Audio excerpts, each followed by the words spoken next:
ఓం గం గణపతయే నమః. ఓం వాగర్థావివ సంపృక్తో వాగర్థ ప్రతిపత్తయే జగతః పితరో వందే పార్వతీ పరమేశ్వరౌ. శ్రీ ఉమామహేశ్వరాభ్యాం నమః. తులారాశి మే మాసంలో తులారాశి వారికి విశేషమైనటువంటి అనుకూలత కలుగుతోంది. మరి గ్రహాల యొక్క గోచార స్థితిగతులను కనుక గమనించినట్లయితే తులారాశి వారికి షష్టమంలో మే 10వ తారీఖు వరకు కుజగ్రహ సంచారము విశేషమైనటువంటి ఉద్యోగ పదవీ బాధ్యతలు స్వీకరించటము, శత్రువులు, రోగాలు, రుణాలు నివృత్తి కలగటము, ఆర్థికంగా బలపడటము, వ్యాపారపరమైనటువంటి నష్టాలని పూడ్చుకునేటటువంటి ప్రయత్నాలు చేయటము జరిగే అవకాశం ఉంటుంది. దూర ప్రయాణాలకు ఉద్యోగరీత్యా వెళ్లే అవకాశము, దాని వలన డబ్బులు ఇంప్రూవ్మెంట్ అయ్యే పరిస్థితి కూడా కనిపిస్తుంది.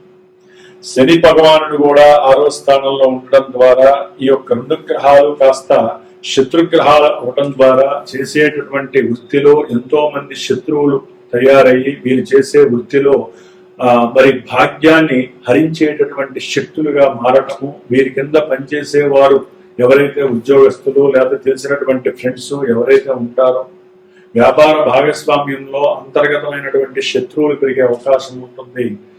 అట్లాగే అప్పుల వలన కూడా వీరు కొంత మానసికంగా ఇబ్బంది పడటము, కుటుంబంలో కలహాలు రావటము, అన్నదమ్ముల మధ్య మరి ఏదైనా భూ సంబంధిత విషయాల యందు ఎన్నో సమస్యలు కలిగేటటువంటి పరిస్థితులు తొలగిపోతాయి అనుకున్నాగానే మళ్ళీ పెరిగే అవకాశాలు కలుగుతాయి.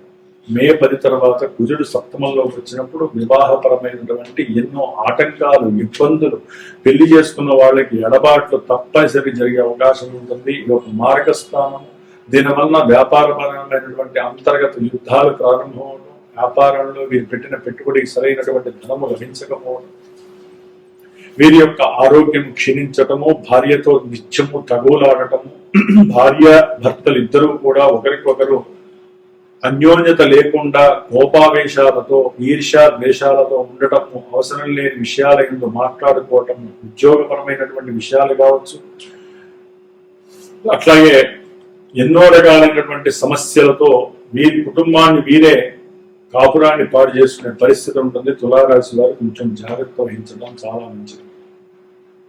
పంచమంలో ఉన్నటువంటి రాహు చక్కటి మేధా శక్తిని ప్రసాదిస్తున్నాడు. మంచి ప్రణాళికలు తయారు చేసుకుంటే ఉన్నతమైనటువంటి ఉద్యోగ పరిపక్వత కలుగుతుంది. కొంతమంది ప్రేమికులకి ఇది భంగాన్ని కలిగజేసినప్పటికీ, సంతానపరమైనటువంటి విచ్ఛిన్న దోషాలు కలిగజేసే పరిస్థితి రాహుకు ఉన్నప్పటికీ సుబ్రహ్మణ్య ఆరాధన చేసుకోవటం, రాహుకి జపం చేయించి హోమం చేయించడం, లేకపోతే దుర్గాదేవికి సంబంధించిన హోమం చేయడం ద్వారా షేర్స్ లో కానీ, స్టాక్ మార్కెట్ లో కానీ, ఏదైనా పంద్యాల్లో కానీ గెలవటానికి మరి వీరు తమ యొక్క ప్రయత్నాలని, మరి వీరికి ఉన్నటువంటి అలవాట్లని మార్చుకోలేనటువంటి వాళ్ళు కొంచెం దైవోపాసన చేసుకోవడం ద్వారా రాహు ఇచ్చేటటువంటి నష్టాలను పూడ్చుకునే పరిస్థితి కలుగుతుంది.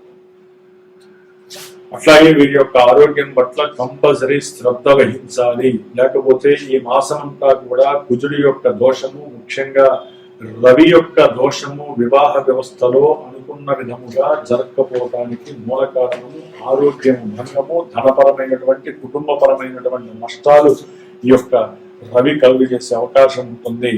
తండ్రితో కూడా కాస్త భేదాభిప్రాయాలు ఈ తులారాశి వారికి కలగటానికి అవకాశాలు ఉన్నాయి. తండ్రి గారి యొక్క ఆరోగ్య లోపము, ధనలోపము కూడా వీరికి మనశ్శాంతి లేకుండా చేసే వృత్తిలో ఎక్కడా కూడా వీరు ఫాస్ట్ గా చేయకుండా నిదానంగా చేయడం ద్వారా వృత్తిలో కూడా మార్పులు కలగడానికి అవకాశాలు ఉన్నాయి. కొంచెం జాగ్రత్తగా ఉండాలి. ఒకసారి వృత్తిని మానేసి అసలు అవసరం లేదు, ఇవన్నీ కూడా నేను దూరంగా వెళ్ళిపోవాలి, దూరంగా వచ్చేయాలి, ఉన్న చోట నాకు అవసరం లేదనేటటువంటి మానసిక పరిస్థితులు కూడా ఈ యొక్క రవి కలుగు చేస్తున్నాడు. దానికి తోడు కుజుడు కూడా మే 14 వరకు రవి బుధులు సప్తమ స్థానంలో వివాహ స్థానంలో ఉండటం వలన వివాహ ప్రయత్నాలలో దూర ప్రాంతాల్లో ఉన్నటువంటి వారు కానివ్వండి, లేకపోతే బంధుమిత్రాదుల ద్వారా కానివ్వండి, వీరి యొక్క వివాహ వ్యవస్థకి, వివాహం సెట్ అయిన వాళ్ళకి కూడా ప్రతికూల భావనలు కనిపిస్తున్నాయి. వ్యాపారంలో విపరీతమైనటువంటి నష్టాలు కనబడేటటువంటి దోషాలు కనిపిస్తున్నాయి. కాబట్టి వివాహం కావాలి అనుకున్నటువంటి తులారాశి జాతకులకి గురు శుక్రుల యొక్క బలము ఈ మాసంలో చాలా చాలా విశేషముగా లభిస్తుంది. అయితే గురుడు జూన్ 2వ తారీఖున ఉచ్చస్థితి అయినటువంటి దశమంలోకి మారినప్పుడు ఈ వివాహంలో కొంతమందికి ఎంత ప్రయత్నం చేసినా సరే జన్మజాతకంలో వీరికి ఉన్నటువంటి కుజదోషాలు కానీ సర్పదోషాలు కానీ విపరీతమైనటువంటి స్త్రీ దోషాలు పునర్భూ దోషాలు దశలో అంతర్దశలు అనుకూలించకపోవటం ఎన్నో పూజలు అది కుంభ వివాహాలు కావచ్చు లేకపోతే అరడి చెట్టుకి కదలి వివాహాలు కావచ్చు ఎన్ని చేసినా ఎన్ని దేవాలయాలకు వెళ్ళి పట్టుకొని తిరిగినా 27 ఏళ్ళు దాటిన తర్వాత నుంచి 42 ఏళ్ల మధ్యలో వివాహం కాక సతమతం అవుతూ అసలు ఎందుకు కావట్లేదు తల్లిదండ్రులకి అర్థం కాదు వీరికి అర్థం కాదు. ఒక 35 ఏళ్ళు దాటిన తర్వాత పూర్తిగా మగపిల్లల్లో వివాహ వ్యవస్థ మీద నిర్వీర్యమైనటువంటి మానసిక అప్రశాంతతకు గురై అసలు పెళ్లి అవసరం లేదు ఏది అవసరం లేదనేటువంటి స్థాయికి వచ్చేస్తున్నారు. ఎందుకంటే ఫోన్లు వస్తూ ఉంటాయి కాబట్టి అనుభవంతో చూస్తున్నాను. కాబట్టి వీళ్ళందరి యొక్క బాధని తొలగించడానికి ఉన్నంతలో గురువుగా నేను ఒక చిన్న దీక్షను చేపట్టాను. జూన్ 2వ తేదీన హైదరాబాద్ లో నా సమక్షంలో పూజారుల యొక్క సహకారంతో ఎవరైనా సరే దగ్గరలో ఉండి వివాహం కానటువంటి పురుషులు చక్కగా వచ్చి ముందుగా పీఠాన్ని సంప్రదించినట్లయితే వారు ఏ రోజు ఎక్కడికి రావాలో నేను తెలియజేస్తాను. జూన్ 2వ తేదీన సుబ్రహ్మణ్యేశ్వరుడి యొక్క కళ్యాణం కుజ రాహుకేతువులు అంటే కుజదోషాలు రాహుకేతువుల వలన సర్పదోషాలు పోతాయి, పితృదోషాలు పోతాయి. సుబ్రహ్మణ్య కళ్యాణం చేయటం ద్వారా అది చేసేటప్పుడు చక్కగా చూడటం, ఆ మంత్రాలు వినటము, అక్షతలు స్వీకరించటం. తర్వాత ప్రత్యేకించి ఎవరైతే వస్తారో వారు కూర్చుంటే కనుక దానికి తగ్గ నియమాలు నేను చెప్తాను. ఆ యొక్క కన్యా పాశుపత రుద్ర హోమాన్ని మీరే స్వయంగా చేసుకోవచ్చు. రానటువంటి వాళ్ళ కోసం ప్రత్యేకించి నేను బ్రాహ్మణం కూర్చొని వారి కోసం చేయటం. మరి కొంతమందికి అవకాశం ఉంటే దానికి తగ్గ ఆ యొక్క వీడియోని పంపించడము. ఆ యొక్క రక్షని 48 రోజులు నేను ఒక మంత్రం ఇస్తాను. ఆ మంత్రాన్ని రక్ష ధరిస్తూ కనుక ఎవరైతే చేసుకుంటారో తప్పకుండా వివాహ యోగ్యత కలుగుతుంది. అట్లాగే ముఖ్యంగా ఈ యొక్క తులారాశి వారికి ఉన్నతమైనటువంటి కీర్తి ప్రతిష్టలు కూడా లభిస్తున్నాయి. చేసే ప్రతి ప్రయత్నంలో ముఖ్యంగా విదేశాల్లో ఉన్న వాళ్ళకి కొంత ఉద్యోగపరమైనటువంటి ఇబ్బందులు ఎంతో మంది అనుభవిస్తున్నారు. కాబట్టి రాజరాజేశ్వరి యొక్క కవచాన్ని చదువుకోండి, తప్పకుండా ఉన్నత ఉద్యోగ పదవీ బాధ్యతలు మీకు చేపడతారు. అట్లాగే వీరికి కాస్త ప్రయాణాల పరంగా ధనము నష్టపోయే పరిస్థితి కనిపిస్తుంది. కాబట్టి కొంచెం ధనాన్ని కంట్రోల్ చేసుకోండి. భార్యాభర్త మధ్య ఆకస్మికంగా ధనపరమైనటువంటి బంధుపరమైనటువంటి ప్రీతి ఉండడం ద్వారా వారి గురించి మీరు కాస్త లేనిపోని వాగ్వాదాలు చేసుకొని లేనిపోని ఎడబాట్లు మీకు గురి అవకాశం ఉంటుంది. సంభాషణలో జాగ్రత్తగా ఉండండి. గురు శుక్రుడు 9లో ఉండడం ద్వారా తండ్రి గారితో మాట్లాడే సందర్భంలో కొన్ని ధనపరమైనటువంటి విషయాల్లో కావచ్చు, మీకున్నటువంటి సత్సాంప్రదాయ విషయాల్లో కావచ్చు, ప్రయాణపు విషయాల్లో కావచ్చు, ప్రయాణం చేస్తున్న సమయంలో కావచ్చు, మీ యొక్క ఉద్యోగ సంబంధిత విషయాల్లో తులారాశి వారికి తండ్రితో కాస్త విభేదాలు కలిగే అవకాశం ఉంది.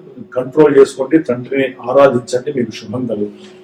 అట్లాగే లాభంలో ఉన్నటువంటి కేతువు సమస్త లాభాలని ప్రసాదిస్తున్నాడు. కాబట్టి ముఖ్యంగా తులారాశి వారు ఈ మాసంలో మే 12వ తారీఖు వచ్చే హనుమత్ జయంతి రోజున విశేషముగా హనుమంతుల వారిని ప్రార్థించండి. హనుమాన్ చాలీసా 108 సార్లు పారాయణ చేయండి. ఏ కార్యక్రమం అవలీలగా అవుతుంది. అది చేయలేనటువంటి వాళ్ళు మరి ఈ 12వ తారీఖున నా యొక్క శ్రీమాత జ్యోతిషాలయ పీఠంలో విశేషముగా హనుమంతుడి వారి యొక్క హోమాన్ని జయంతి రోజున చేస్తూ ఈ యొక్క మాసంలో అమావాస్య మే 16వ తేదీన శనివారం రోజున శని జయంతి రావటము, శనీశ్వరుని యొక్క పుట్టినరోజు చాలా విశేషము. కాబట్టి శని వలన ఎవరైనా బాధలు పడుతున్నా, దశలు జరుగుతున్నా, నక్షత్రాల్లో ఉన్న శని నక్షత్రాల్లో, అట్లాగే మకర కుంభరాశి వాళ్ళు కానివ్వండి, ఎన్ని రకాల ఆటంకాలు ఎదుర్కొంటున్నటువంటి వారు మరి ఇబ్బందులు పడుతున్న వాళ్ళు శని యొక్క కర్మదోషాలు నివృత్తి చేసుకోవడానికి పీఠంలో విశేషంగా ప్రతి అమావాస్య నేను చేస్తూ ఉంటాను. ఈసారి శనీశ్వరుని యొక్క వేద మంత్ర మూల మంత్రంతో సంపుటీకరణం చేసి ఆ యొక్క శనీశ్వరుని యొక్క పాశుపత రుద్రహోమాన్ని ఆచరిస్తూ మృత్యుంజయ నవగ్రహ నక్షత్ర అమావాస్య హోమాదుల్ని చేస్తూ ఆ యొక్క భస్మాన్ని వారికి పంపించే ప్రయత్నం చేస్తున్నాను. కాబట్టి ఎవరైనా ఈ యొక్క శని జయంతి రోజున హోమంలో పార్టిసిపేట్ చేయాలి, మా గోత్రనామాలతో అనుకుంటే నన్ను పీఠం ద్వారా సంప్రదించండి. ఇవన్నీ కూడా వైశాఖ మాసంలో ఈ హనుమత్ జయంతి, శని జయంతి చాలా విశేషమైన ప్రాధాన్యత చేస్తున్నాయి. కాబట్టి చక్కగా అనుభవించండి. శనీశ్వరుణ్ణి సీక్వెన్స్గా హనుమంతుడి వారిని ప్రార్థన చేయండి. మీరు అనుకున్న పని తప్పకుండా పూర్తవుతుంది.